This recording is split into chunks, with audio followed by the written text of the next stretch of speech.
Temos uma desde o início de outubro, aliás, desde 4 de outubro, que a nossa região convive com chuva, enchentes e deslizamentos. E isso impacta e muito na economia de um modo geral. Impacta na produção, impacta em eventos, impacta em tudo, né? Até desenvolvimento de obras que acabam ficando muito tempo paralisadas em virtude da chuva. E quando fica um período muito longo e é retomado, aquele valor já mudou. E aí já complicou. Meu Deus. E para falar sobre o impacto das enchentes de outubro e novembro na economia da cidade e do estado, estou recebendo o economista Ralph Enke. Bom dia, seu Ralph. Obrigado, Jorge, mais uma vez pela visita. Os ouvintes da Itaberá, né? Mais uma vez falando aí de um tema emergente, né? Mas que vivenciamos e estamos ainda, né? Com muitos impactos ainda sendo sentidos e avaliados, né? E a questão que nós estamos falando especificamente nos desastres naturais, né? A gente vê que os desastres naturais sempre tiveram grande consequência, né? Sobre a atividade humana, né? Seja de qualquer natureza forem, né? Terremotos, exato, furacões, né? Então, graças a Deus, a gente não tem terremoto aqui, como aconteceu na Turquia, né? Furacões frequentes na área do Caribe e outras regiões, né? Mas as enchentes, enxurradas, né? E deslizamentos, né? São fenômenos causados, né? Pela precipitação pluviométrica, né? E o Vale do Itajaí e talvez a região sul, mais especificamente pelo fenômeno El Niño, né? É uma coisa já previsível, né? Quando ocorre o aquecimento das áreas do Pacífico, sabemos que haverá impactos. A gente aqui é impactado, né? Impactado aqui. Não tem como fugir disso. Não tem como fugir. E o fenômeno também atingiu, esse mês passado, né? E está atingindo Rio Grande do Sul e boa parte também do oeste do Paraná, né? Então, a gente vê que é um fenômeno bastante forte que veio esse ano, né? E que causou impactos de alguns recordes, né? Nunca houve uma enchente tão expressiva, por exemplo, nas cidades de Rio do Sul, né? Naquela região do Alto Vale. Do Alto Vale, principalmente, foi muito afetada, né? E que é uma região produtiva também, também, né? É uma região de alimentos, principalmente. Maior, né? E isso significa que ela veio mesmo do oeste, né? A água veio dessa vez.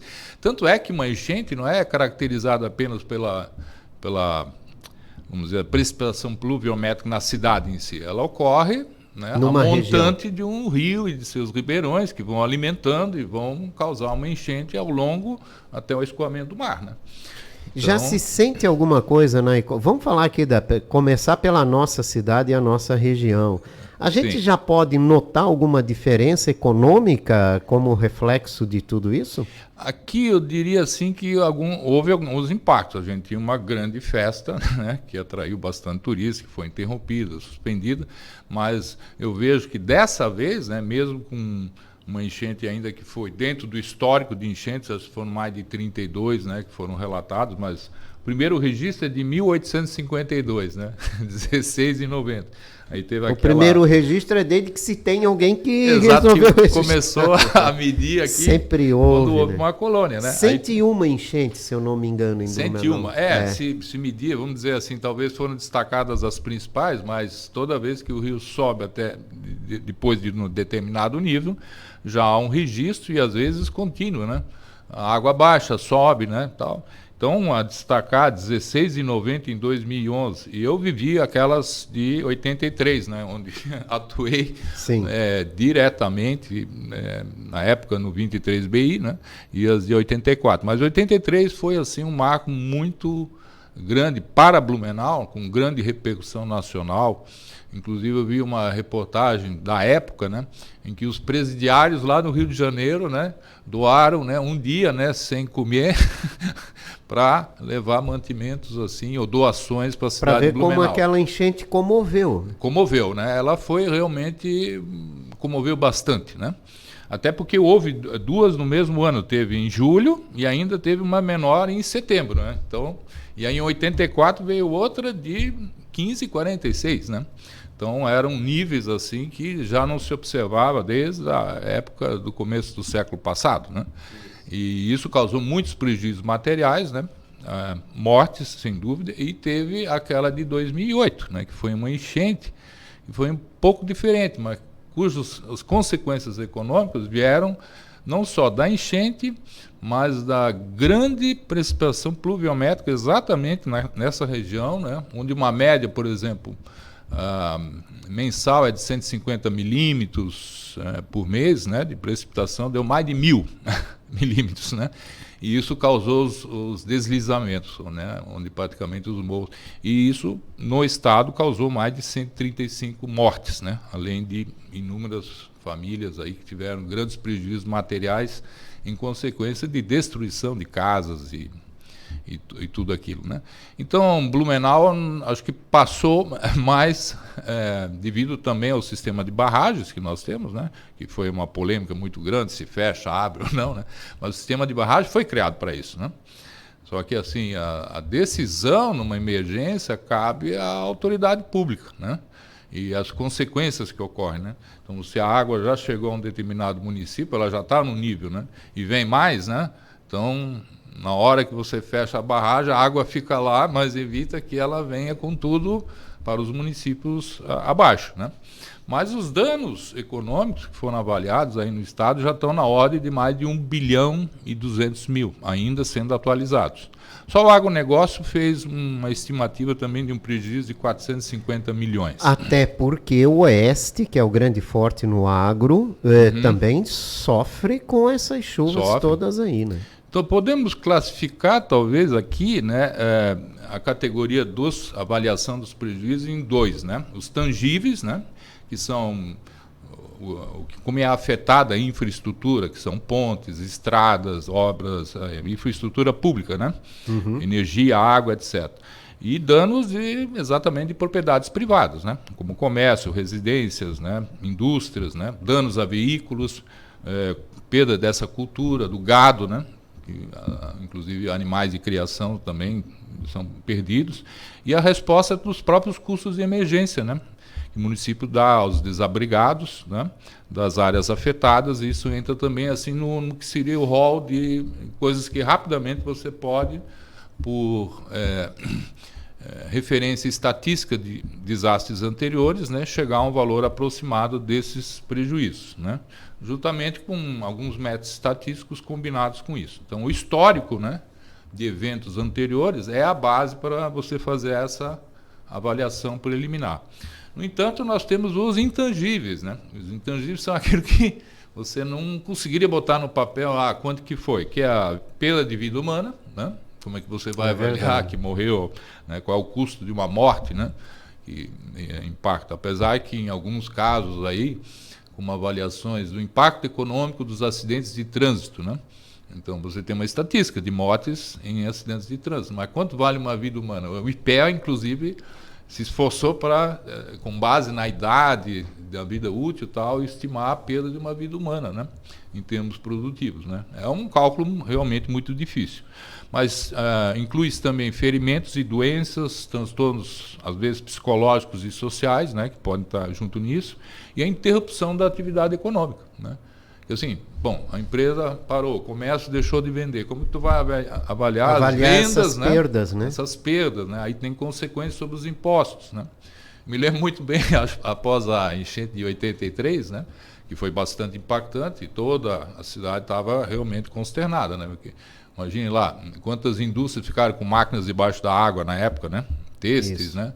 Comércio aqui da Rua 15, né, tudo jogando fora, móveis, perdidos, estoques, né, que ninguém levantou nada, não havia um sistema de defesa civil, depois eu vou falar um pouco sobre isso, né, os sistemas de alerta, né, mas aí houve uma reunião no Carlos Gomes, né, com as autoridades do estado da época, né, e que realmente, né, ouviram as demandas, né, as necessidades que o município teria para se reerguer, né. E aí um teria falado assim, sim, mas não deixe de pagar os impostos. Mas aí todos os empresários se olharam, meu Deus, quer dizer, é o principal problema que nós vamos ter para pagar impostos em dia. Então, nesse sentido, lógico que você precisa ter uma folga. Não só, por exemplo, quem tem um financiamento bancário foi afetado, né?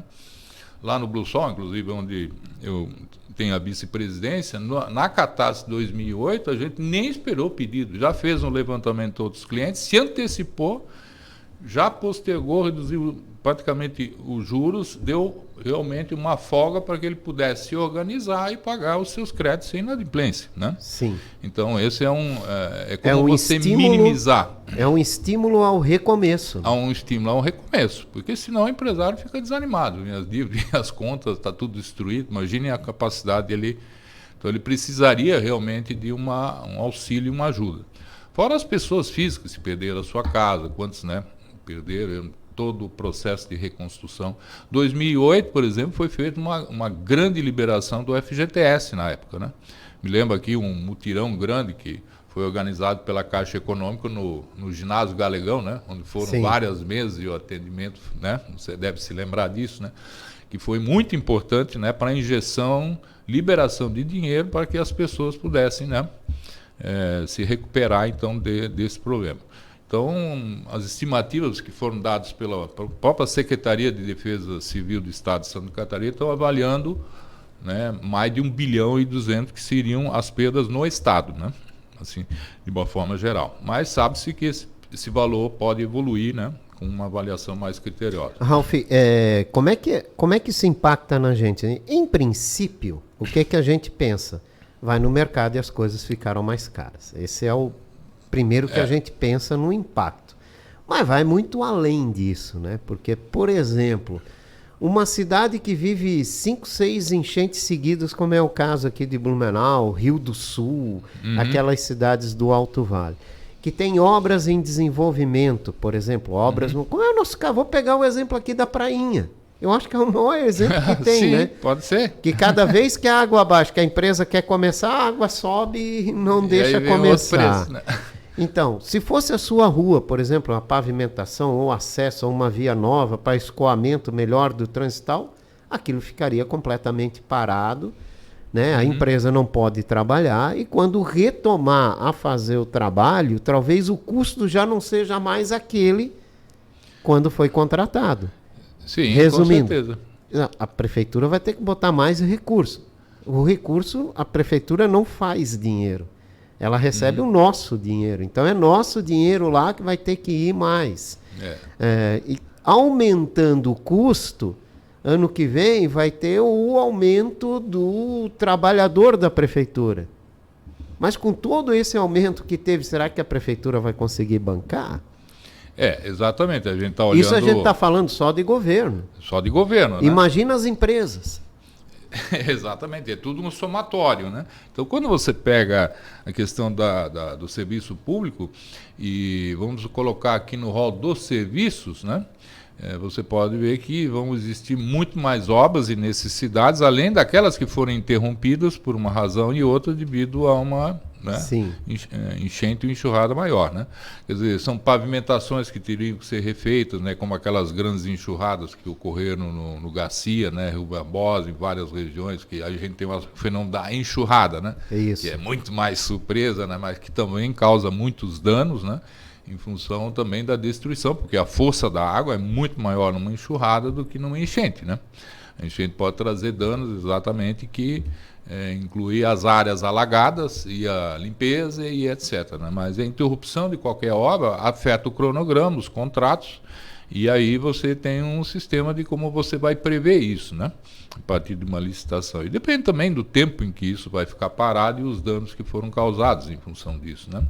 Então, nessas cidades como Taió, né, Rio do Sul, que realmente parece que foram os níveis mais altos, né, que e mais prolongados. E mais prolongados. Um pouco mais prolongada. Eu faria assim uma similaridade com o que aconteceu em Blumenau em 83, né?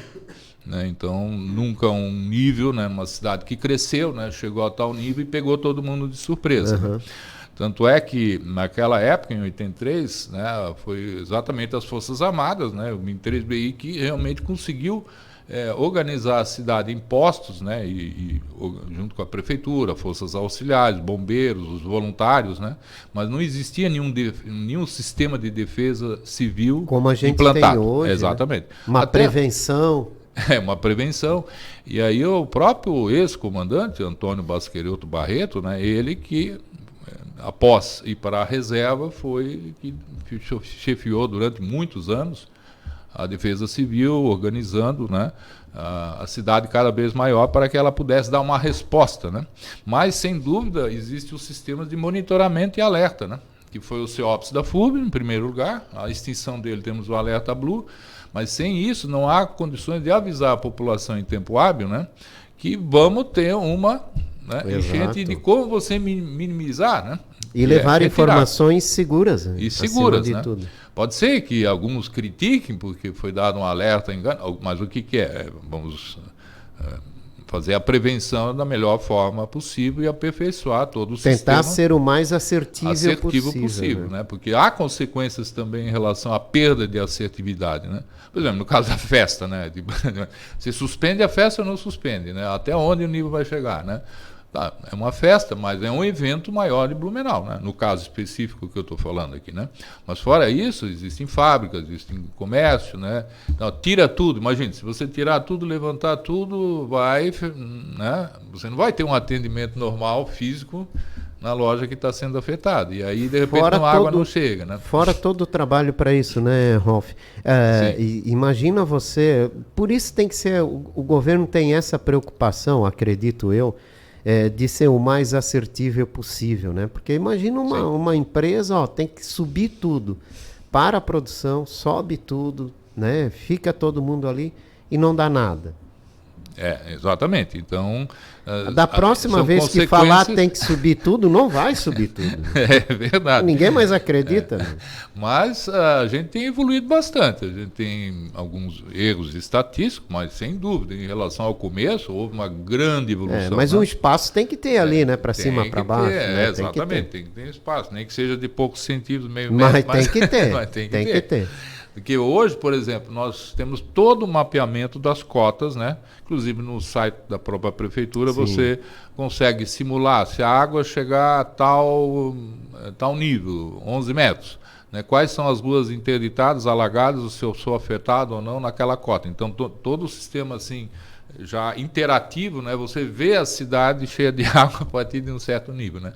Mas hoje, se nós simularmos uma cota de 15 metros, né? 90 mil pessoas dentro de Blumenau hoje seriam afetadas, tá? Diretamente. Tá? E isso é uma estatística de em cada 4 moradores, em média, ficaria sendo afetado pelas águas. Né? Mas aí você tem uma boa orientação disso. Mas, sem dúvida, os sistemas de alerta, né, nas estações e satélites, né, que vão realmente fazer uma avaliação do risco, certo? E de como você minimizar ou prevenir a consequência, né? Agora, num terremoto, numa enxurrada, não tem como, né? Não. Quando a enxurrada vem, é uma chuva localizada, né, que destrói tudo. E difícil de se prever também, né? Tanto é que americanos, japoneses, com toda a tecnologia que tem, também não conseguem ser assertivos assim.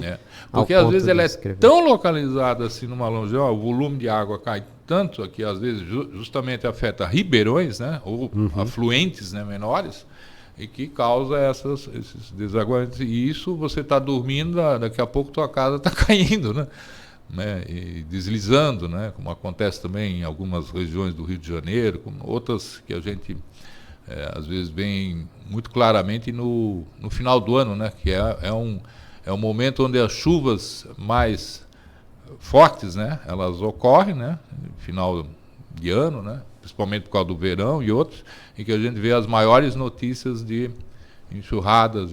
Exato. Mas são áreas ocupadas ruins, né, na verdade. Professor, um questionamento que se faz muito é de que se olha muito a economia em momentos assim, mas é necessário? Há abusos? Há abusos, a gente pode deixar, eu digo nas consequências econômicas, né? Para ou não para a festa, o que fazer, e que se tenha uma valorização da economia em momentos de tomar a decisão. Agora, isso é necessário? É necessário. Ou há um exagero nisso? Não acredito que não há exagero. Para que a gente entenda, por que isso é necessário? Por que tem que se pensar na economia nesse tipo de momento, né? Sim. Nessas decisões? Porque é uma avaliação de risco, né?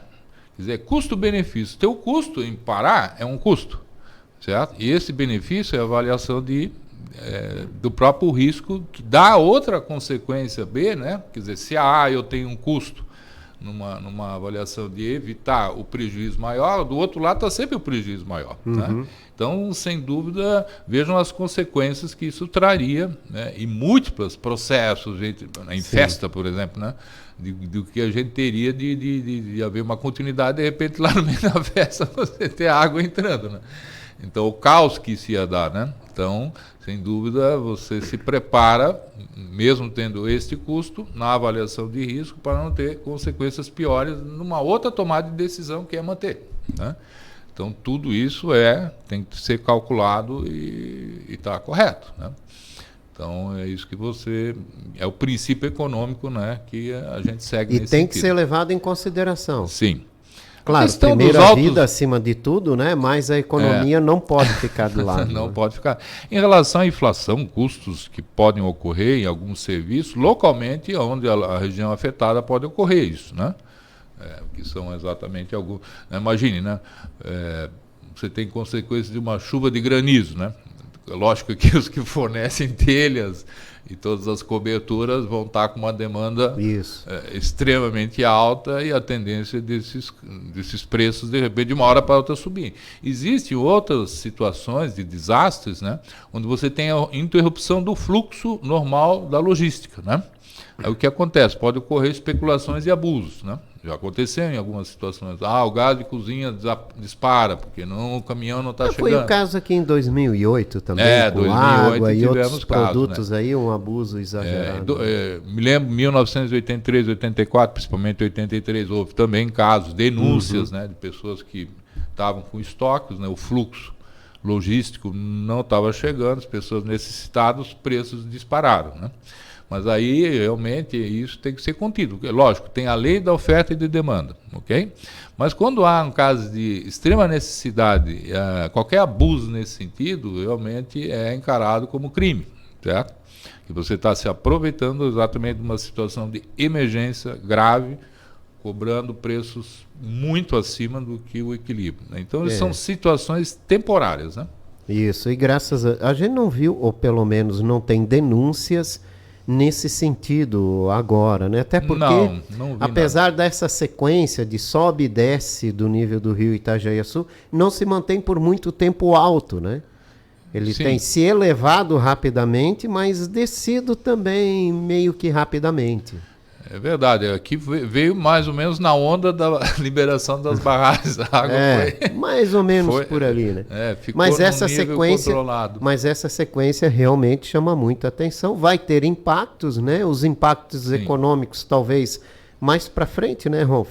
A gente tenha mais noção de quanto isso pode ter impactado. A gente vai ver pelo movimento da Oktoberfest, faturamento das pessoas que pagaram concessão para venda de produtos lá. Tudo isso, então, a gente vai ver. Os hotéis, por exemplo, né, de uma ocupação que deveria ter em média 100%, tinha 50%. Exatamente. Essas são consequências e essas indiretas. Empresas investiram para esse momento e não tiveram como tirar isso, né? Então, tudo isso lá na frente vai ter uma repercussão. Exatamente. A gente não tem uma avaliação, por exemplo, de quantos cancelamentos ocorreram em hotéis, né? Isso é um prejuízo mensurável. Talvez não entrou nessa conta, provavelmente não, né? Mas o hotel já fez a sua contabilidade. Pessoas que prepararam alojamentos, como temos alguns conhecidos, né? Investiram na melhoria, não sei o quê, né? Reforma, que não etc. tiveram retorno nenhum. Não tiveram retorno nenhum, saíram com prejuízo também, né?